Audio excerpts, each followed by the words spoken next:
Galing kami na landslidean mga pangga. Tignan nyo yung sapatos ko. Grabe. Galing kami gumala mga pangga. So nandito kami ngayon sa Buda. Nakakatakot kasi yung yung landslide. Doon talaga kami dumaan. Tapos yung ilalim kan-kan na.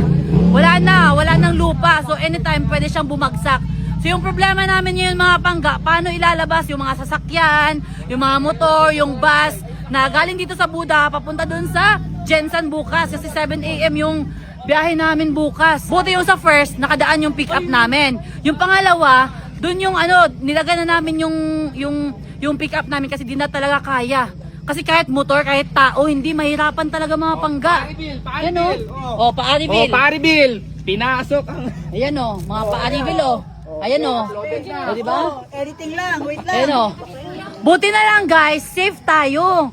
Walang nangyari, diba? Nakauwi tayo ng safe. Ayan yung paa o.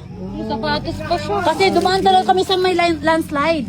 Tapos dun sa gilid, bangin na, tapos kan-kan na yung anytime pwede mabagsak.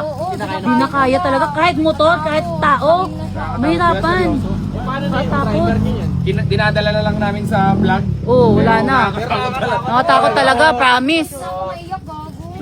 Siyempre, situation na wala na rin eh. Wala, no choice na. Kaya nagbibideo na lang kami, parang dinadala na lang namin sa vlog na yan. Pero, Thank you, Pacboy, thank you. Thank you. Ayan o. Hugas tayo, sapatos ko, gabi talaga o.